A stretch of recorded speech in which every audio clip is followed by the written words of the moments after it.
मंदिर से जो चढ़ावा चढ़ता है और जो पैसा आता है उस पर पहला हक हिंदुओं का बनता है, फिर बाकी लोगों को उस चढ़ावे से कुछ ना दिया जाए। सरकारों के पास मंदिर ट्रस्ट से पैसे आते हैं सर, और वो रकम बहुत बड़ी होती है। तो अगर मैं आपके लॉजिक से ये कहूं कि मंदिरों से आने वाला सारा चढ़ावा जो न जाने कितने करोड़ों का है उससे सिर्फ हिंदुओं का काम होगा, तो आप सहमत होंगे? एग्जैक्टली 100% होना ही चाहिए। अच्छा, ठीक है, ठीक है। तो कभी नहीं कहा। अगर ये काम बीजेपी की सरकार कर दे तो आप उन्हें कम्युनल नहीं कहेंगे, ये गारंटी कह रहे हैं आप? दानिश साहब से पूछ लेती हूँ जरा। दानिश साहब बताइए। देखिए, मैं आपको सुचारुता एक बात बताऊं। दरअसल दिक्कत क्या है कि औकाफ के मामले में इन लोगों को समझ में नहीं आ रहा। मैं व्यक्तिगत तौर पे आ जाऊं, चाहे मेरी बात हो चाहे और किसी भी पैनलिस्ट की बात है, ठीक है। अगर एक परिवार है उसमें आपकी प्रॉपर्टी है तो क्या आपकी प्रॉपर्टी में कोई सरकार मुदाखलत कर सकती है? नहीं कर सकती। अगर मेरे दादे ने परदादे ने किसी ने दिया और सामूहिक तौर पे दिया है कि भाई आपके 5 बच्चे हैं तो 5 बच्चे इस घर का इस्तेमाल ऐसे कर सकेंगे कि भैया अपने घर के लिए मन बना ले, मस्जिद बना ले, खानका बना ले, तो वहां आप कैसे मुदाखलत करेंगे? दूसरे नंबर की बात, आप जिन ट्रस्टों की बात कर रही हैं, सुन लीजिए, जितने भी ट्रस्ट हैं पूरे देश में वो तमाम प्राइवेट ट्रस्ट हैं, और प्राइवेट ट्रस्ट तब हुए जब मेरे बाप दादाओं ने उसको डोनेट किया मजहब इस्लाम के नाम पर। याद रखिएगा, सबसे पहला जो औकाफ का मामला है वो मजहब इस्लाम के नाम पे डोनेशन है। तो जब डोनेशन इस्लाम के नाम पर है तो उसका यूटिलाइजेशन भी इस्लाम के लिए ही होगा, पर्सनल यूज पे नहीं हो सकेगा। वो मेरी पर्सनल प्रॉपर्टी है, मेरे बाप की, मेरे दादा की, उनके परदादों की, आपकी नहीं। तो मैं दानिश साहब यही तो मैं सवाल पूछ रही हूँ। अगर इस तरह से, इस हिसाब से अगर इस देश में चीजें होने लग जाएंगी तो फिर तो हम ये कह दें कि भाई मंदिरों का जो पैसा है वो भी हिंदुओं के लिए इस्तेमाल होगा। मैं जरा चक्रपाणी जी यहाँ पर बैठे हुए हैं, पूछ लीजिए इनसे, मैं इनसे आपके लिए पूछ लेती हूँ, क्या ये विचार और ये विमर्श कभी हुआ है चक्रपाणी जी? मुझे पता है कि संत समाज में ये कई बार हुआ है, लेकिन देश में ऐसा लागू नहीं हुआ है। जो ट्रस्ट से पैसा आता है, सरकारों को जो पैसा जाता है, उसके लिए सारे देश के लिए काम होता है।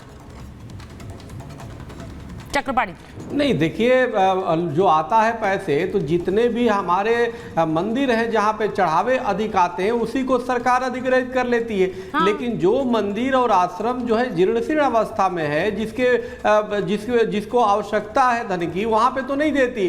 और दूसरी एक भी मस्जिद नहीं दिखा सकती या एक भी चर्च जहाँ पे पैसे आते हो और सरकार के अधिग्रहण में हो, कहीं भी कोई मस्जिद और जो है चर्च नहीं होते, बल्कि वहाँ पे डोनेशन दिया जाता है, वहाँ सब सुविधाएं दी जाती है। तो मंदिरों से तो पूरा देश चल रहा है। हाँ। मंदिरों एग्जैक्टली मैं वही कह रही हूँ, पूरा देश चल रहा है उसके पैसों से।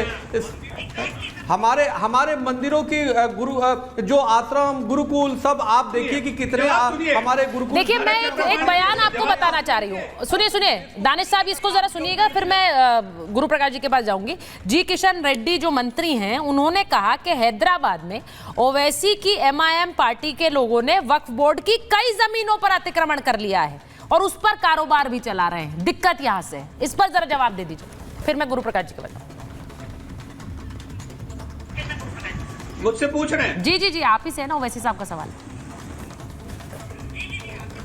देखिए, सबसे पहले तो मैं आपको एक बात बता दूं कि ये बिना बेस के आरोप हैं। तो मैंने तो आपसे ये पूछा कि इस देश के अंदर में 16 लाख करोड़ रुपए अडानी और अंबानी को मोदी जी ने दे दिए, तो क्या अपने मामा के घर से लाए थे वो? तो उसका जवाब नहीं दिया। PM केयर फंड पे मैंने पूछा तो गुरु प्रकाश जी ने जवाब नहीं दिया। रह गई बात, अगर कहीं पे भी कोई भी आरोप है तो लेके आ जाए। सिर्फ हवाबाजी करना और असद साहब के खिलाफ वो नैरेटिव खड़ा करना, ये नैरेटिव ज्यादा दिन चलने वाला नहीं है। इस देश में दलितों को, मुसलमानों को, आदिवासियों को ये समझ में आ गया कि बैरिस्टर असदुद्दीन ओवैसी साहब हर बार पार्लियामेंट्री का अवार्ड क्यों जीतते हैं, क्योंकि सबसे ज्यादा बहस करते वही हैं पार्लियामेंट में। बाकी के सारे लोग ये जितनी बातें कर रहे हैं, एक के पास भी पार्लियामेंट्री अवार्ड पिछले 4 साल से नहीं आया, असद साहब के पास है। इससे मैं सहमत हूँ आपके साथ। मैं आपको ये पूछ रहा हूँ, वो तर्क रखते हैं अपने और जोरदार तरीके से रखते हैं, लेकिन हाँ, गुरु प्रकाश जी हैं, चाहे आप हो, आर भारत, सुनिए, आर भारत के स्टूडियो पे कल अगर ये सरकार जो है ये रेजोल्यूशन पास कर देगी कि ये कॉमन पब्लिक के लिए यूज किया जाएगा, इसके अच्छा, जब भी मैं ये वक्त वाली डिबेट करती हूँ, नेता हमेशा आर भारत की जमीन पर आ जाते हैं, पता नहीं क्यों। बड़ा पर ये हमेशा होता है। मैं आपसे पूछ रहा हूँ, चला लेंगी? अर्नब जी चला लेंगे? नहीं, मुझे अच्छा, बताइए, ये आप ही, मुझे लगता है आप ही आते हैं ये वाले बयान के साथ हर बार डिबेट में, दानिश साहब। मजहब इस्लाम के नाम पे अब जैसे वक्फ की निगाहें जैसे अलग अलग जमीनों पर हैं, आपकी निगाहें हमारी जमीन पर है क्या? हमारे ऑफिस कॉम्प्लेक्स पर है क्या? नहीं मिलेगा आपको। अच्छा सुन लीजिए, अच्छा सुन लीजिए, I was saying it on a lighter note Danish ji, कभी कभी मुस्कुरा भी लीजिए। मैं कोई बहुत सीरियसली बात नहीं कर रही हूँ, मुस्कुरा कर भी बात कर सकते हैं कभी कभी। गुरु प्रकाश जी जरा बताइए, अब मैंने जो मंदिर ट्रस्ट की बात की है, मैंने सीधे, उन्होंने कहा कि भाई सारों मुसलमानों की जमीन है, उससे किसी को कुछ नहीं मिलेगा, वो मुसलमानों के पास जाए। वो अतीकुर रहमान साहब भी कह रहे हैं, वो दानिश साहब भी कह रहे हैं। तो अगर वो कर सकते तो मंदिर में ये हिंदू ये भी डिसाइड नहीं कर सकता कि वहां पर सिर्फ हिंदू काम करेंगे। अरे सुचारिता, देखिए मैं अभी सुन रहा था दानिश जी की बातों को, और ऐसा ओवैसी चालीसा उन्होंने पढ़ा एक सांस में 4 बार की बेस्ट पार्लियामेंटेरियन, सबसे तर्कपूर्ण, सबसे लॉजिकल, सबसे रैशनल। अरे अपने पार्टी के प्रवक्ता हैं, आप अपने नेता की बात करते हैं, अच्छी बात है, लेकिन कम से कम थोड़ा अध्ययन करके आना चाहिए। मैं आपको इंटरनेशनल एग्जाम्पल देता हूँ, इजिप्ट हो, सीरिया हो, जॉर्डन हो, लेबनान हो, यहाँ वक्फ बोर्ड है क्या? मैं पूछना चाहता हूं आपसे। टर्की में वक्फ बोर्ड का डिजिटल मैनेजमेंट होता है कि नहीं होता है, हम पूछना चाहते हैं आपसे।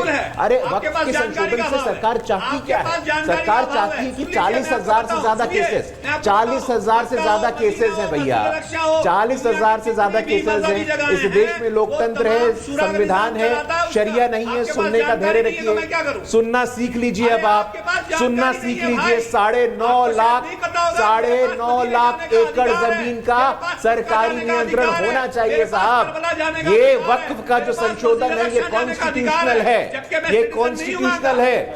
आपको असदुद्दीन साहब को संविधान पढ़ना चाहिए, आपको और असदुद्दीन साहब को बाबा साहेब अम्बेडकर को पढ़ना चाहिए, आपको और असदुद्दीन साहब को बाबा साहेब अम्बेडकर और भारत का संविधान पढ़ना चाहिए। एक मिनट, मैं बड़ा क्लियरली इस बात को, दानिश साहब आपका फ्रेम उल्टा हो गया है। बात है।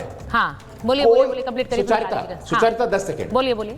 कोई जुडिशियल ओवरसाइट नहीं, कोई जुडिशियल ओवरसाइट नहीं, कोई जुडिशियल ओवरसाइट नहीं, कोई कोर्ट को की देखरेख नहीं है, कोई कोर्ट के संरक्षण में नहीं होगा। एंटी कॉन्स्टिट्यूशनल है, अनकॉन्स्टिट्यूशनल है। सिर्फ एक धर्म के लिए ऐसी व्यवस्था बनाई गई है। आर्म्ड फोर्सेस, भारतीय रेल के बाद सबसे ज्यादा भूमि, 9.5 लाख एकड़ की भूमि। अब उसमें डिजिटल मैनेजमेंट हो, ट्रांसपेरेंसी हो, इंक्लूजन हो, महिलाएं आए, 2 नॉन मुस्लिम आए। जो 40,000 केसेस चल रहे हैं उसमें 10,000 केसेस मेरे मुसलमान भाइयों के हैं, उन केसेस का निपटारा हो। तो आपको किस बात से दिक्कत है? अच्छा मैं एक सवाल लारी साहब से पूछ रही हूं। बात है, देखिए वक्फ पे सुचारिता 10 बात की एक बात है जी। 10 बात की एक बात है कि एक सामंती वर्ग खड़ा हो गया है मुसलमानों में एक फ्यूडल, मुसलमानों में एक जमींदार और सामंती वर्ग खड़ा हो गया है। ये दानिश जी और असदुद्दीन ओवैसी उस सामंती वर्ग के रक्षक बने हुए हैं, वो ठेकेदार बने हुए हैं। लेकिन सभी मुसलमानों में मुसलमान महिलाओं की बात हो, पसमंदाओं की बात हो, नरेंद्र मोदी जी और ये सरकार सुनिश्चित करेगी कि 9.5 लाख एकड़ जमीन में पसमंदाओं का कल्याण हो, मुसलमान महिलाओं का कल्याण हो।